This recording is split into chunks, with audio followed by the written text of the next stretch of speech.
Hey everybody, this is Dishar here, and I'm going to be talking to you about the tarot cards. Now we're just going to cover the suits and the numbers because getting to the big ones like the Star, Empress, World, etc., it's going to be its own separate video, probably in 2 or 3 parts because it's a lot to cover. So I'm going to be using my list that I got based off of reading the how to read the tarot cards. Now, mind you, I haven't cracked this open in years, so I have it out just as reference because with me now getting back into the practice, well, I have to relearn a lot of things, and that's why I have my notes to help me along. So what I'm going to do is I'm going to pull out a card. For example, the King of Cups. I'm going to talk about the suit, what it represents, as well as what the King represents. As well, I'm going to do it with all of them. So for this one, obviously, we have the King of Cups. Now, Cups is typically an emotional card, and for my notes, I actually have that the suit of Cups is of love and happiness and represents people or situations that will create an emotional camaraderie among friends or tell of possible love. Now, isn't always the case, as sometimes it might not even be someone that you love as far as a romantic thing. It could be family, it could be friends, people that you consider to be like your family, like someone you consider a brother or a sister, things like that. And also remember that when you have something that's upside down, it basically just means the opposite of it. So if it's something that's really good, it's something bad when it's upside down. But if it's already something that's typically more negative when it's right side up, when it's upside down, normally that would mean something more in a favorable sense. So just keep that in mind. Next would be the Queen of Cups. Now, we already talked about the cup suit, so now we're just going to talk about what the queen typically means. Now, the queen, it has the same power as the king, but from a more emotional standpoint or mental standpoint. So just as strong, but the king is in the physical and actions, events, situations. The queen would be more of the mind, of the emotions going inside of you. Okay? So next we have the Page of Swords. So first we're going to go, what does the page do? Now, the page, here it is. It usually represents a person with little influence or power who is capable to help or harm, though to a lesser degree. So, when you have the page, it's not someone who wields like a big sword, someone who's very powerful. It's more someone or something that can present more of like a threat to you, but it's nothing serious. But it's just that they have the possibility of like poking you, prodding you, trying to get some type of emotion or action out of you. So it's not going to utterly destroy you and lay waste to whatever situation you may be in, but it's going to cause problems, though not a terrible amount. Okay? And next, we're going to go into the swords. Now, we talked about the page part, and we're going to talk about the swords, and it is the most powerful and dangerous suit. The power in it represents also power that is often abused, and it also represents obstacles, untrustworthy people or events, or people that are willing to go against you if need be. So it's basically someone who looks out for themselves at the detriment of other people. They care about themselves. They're purely selfish. If they want to do something, they'll roll you over if it means getting to their victory. They won't stop at anything to succeed. Okay. Now, next we have the Knight of Wands. So first we're going to talk about what does the Knight represent. Now, the Knight represents upcoming situations or people who will present themselves or a possible change of events. So it's basically one of transience. It's going to be basically new situations is going to come. Okay? And now we have the wand suit. So the suit of wands describes those who are self made and rely on themselves to attain what they desire despite the odds. It also signifies a situation where personal morale will be tested. To walk, you must crawl. also means a person or event that leads to knowledge or enlightenment. So with the wand suit, it seems like you're someone who is self-made. You're not someone who relies on other people. You do what needs to be done, and you don't really require other people. It's nice to have them, but through your own determination, you're like a self-made man or a self-made woman. So that's a really typically it's a good set depending on also what number you have along with it, which is something that we'll get into actually right now. So the knight typically is a new situation or event that comes up or a new person that comes up, and with the suit of wands, it's actually someone who is self-made. They are victorious based upon their own determination and self-worth. So that's how that goes. Next, we're going to get into the numbers. Now, we already talked about all the suits: wands, swords, cups, coins. So now we're just going to get into the numbers. The numbers first is ace, which is basically means one. That is a number of beginnings and action, creativity. So it is the beginning. It is the start, That's the genesis, to look at it in so many words. Next is two. Two is a new factor in the situation that changes the course of events.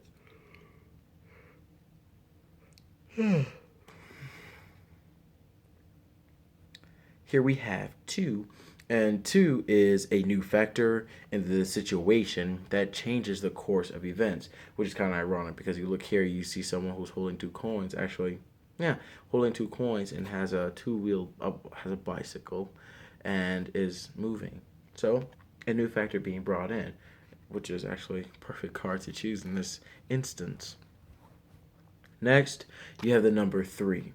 And here we have the Three of Swords. This looks so depressing, doesn't it? So three is a number of expression that shows everything will go in its own direction.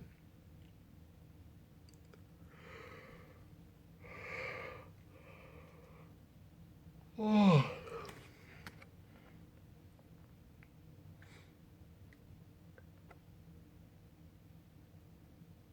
So what that basically means is that no matter what you decide to do, things are going to go its own way. It doesn't matter if you plead, prod. It doesn't matter what your desire is. What fate wants, fate gets. That's what threes normally mean. And since we have the Three of Swords, swords tends to be the more negative one. And you see, you have a woman, looks like a woman, crying. And you see the hearts and the Three of Swords. Things will go in its own direction. So obviously, things are quite negative for her in this picture. Next, we have the Four of Swords. Four is of planning and hard work. If favorable, rest and plan on making it grow in the future.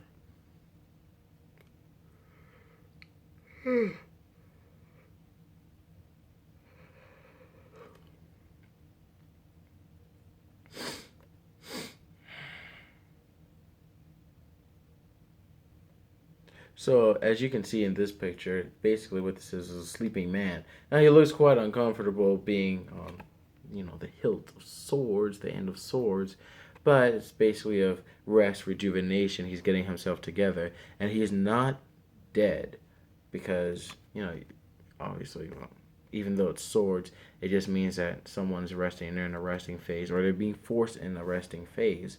And of course, you see the hawk in this picture delivering flowers to him. Okay, next we have four. And here we have Four of Wands. This is actually a pretty picture. A pretty picture. So,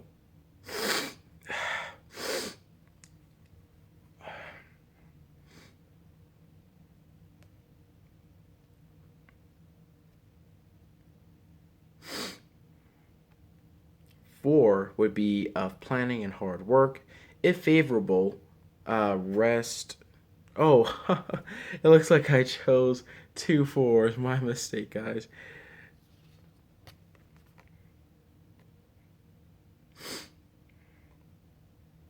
All right, next we have five.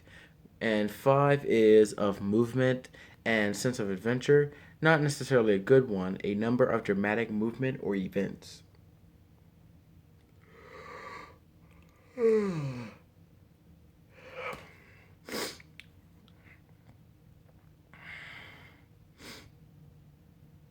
So if you look here, you see you have a man who's been in a war. He's victorious, it seems.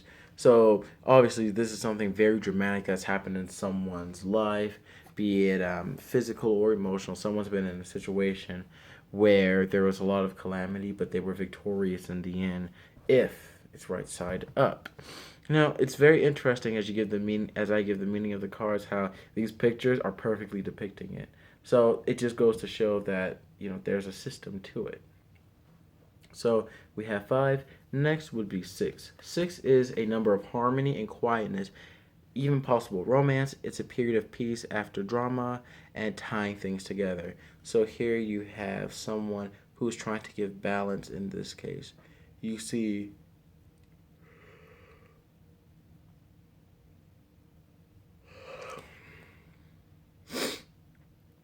3, 2, 1. So here you see that someone's actually trying to give balance. It's funny. By someone who's obviously very rich, as you can see in here. They're trying to balance it out because this hand actually has more coins and it's like a balance of power. So it's shifting down because it's heavier. So this rich person is giving a coin on this end so that they can balance. If you look really closely on them, you can see one has 3 coins. This one, the heaviest one, has 3 coins, and this one has 2, and it's being evened out to have 3 so they can balance each other out, as the number depicts. Next is 7. Now, 7 is a number of analyzing how and why certain events came to pass, a mental number that analyzes or leads to illusion due to jumping the gun. So, with this, you can see someone is looking and it's like, I could own all of this, I could have all the suits. And it also, actually, these are zodiac signs, actually. So, this is someone who sees that they could have it all. They could do whatever whatever they want to do. But you can't be so caught up into what you could have. You need to focus more on what you have in front of you now. So you can't be disillusioned. You can't be focusing so much on what could be that you don't focus on what is. Always stick to your reality. You can have dreams, but work towards them. Don't just sit there staring at them like these cups. Just have them in front of you like, oh my god, I could have the whole world. Well, maybe, maybe not. If you stay in dreamland, you could never attain it. You could just be sitting there hoping. Okay, we're almost done here. Next, we have the number 8. 8 is using caution and self discipline to make your next move and to go for it. Moving from one situation to another with a burden. So, of course, you see this person thing, they're in a transitionary phase.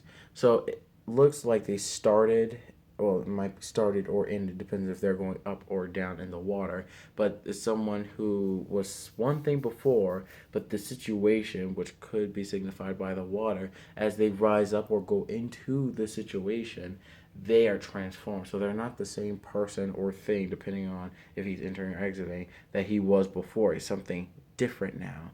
And he's basically given hail to the moon, which is the moon typically represents something of just energy or of the darkness of illusion of dreams, while the sun is more of a physical thing. But let's not get into that right now because that's not part of the numbers.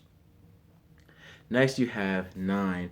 9 is a number of completion. Everything has reached its outcome, which is easy to see here because you have a nice young lady here with some type of bird of paradise. Actually, there's a bird of paradise in her hand. So things have been completed. The goal has been realized, and now you're reaping the rewards of it.